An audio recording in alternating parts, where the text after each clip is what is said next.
us.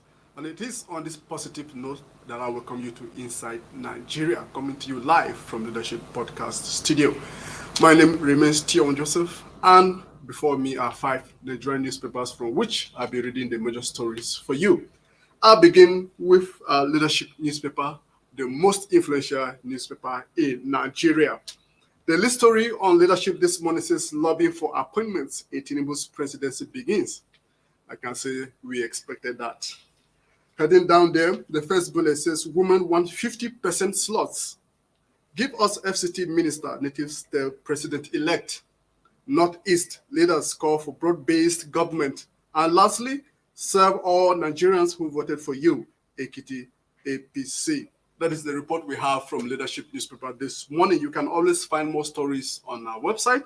You just need to hop on to www.leadership.ng and you will be served.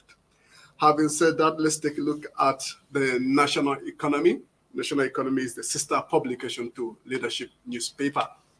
The lead story on national economy this morning says tough choices to rebuild Nigeria's battered economy. Tough choices to rebuild Nigeria's battered economy. I'll leave the rest for the panel discussion to handle that. Now, let's take a look at the Vanguard newspaper. The Vanguard this morning says Supreme Court ruling. Uncertainty as banks wait on CBN. We can't reissue old notes without CBN directive, says banks. Says CBN takes directives from the president. And lastly, reissue old notes immediately to reduce suffering. This is coming from the stakeholders. That is what we'll be taking from Vanguard this morning. Let's move briskly to the Punch newspaper. And the lead story on the Punch this morning says presidential poll. PDP governors leaders to protest at INEC today. PDP insists election flawed. APC urges peaceful demonstration. Residents fear unrest. Hoodlums hijack police promise protection.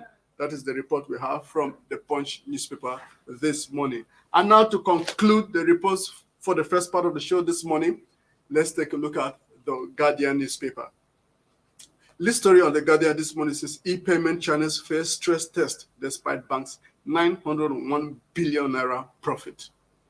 The first bullet says no respite from apps, USSD platforms as failure reaches peak after 100 billion naira investment. Concerns as hackers wipe 2.9 billion naira from fintech firm. Attack raises concerns over safety of digital-first banks. Telecoms operators absolve self of banking crisis. NIBSS keeps mum on the rate of e-payment transactions failures. And lastly, experts tax financial institutions on secure e-payment space. That is the reports we'll be taking for the first part of the show.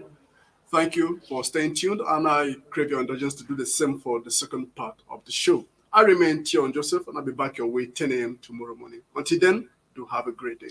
Thank you for watching. For sponsorship and advert placements, please contact 080-3688-6158. Last Word Leadership Podcast Studio. You have the last word.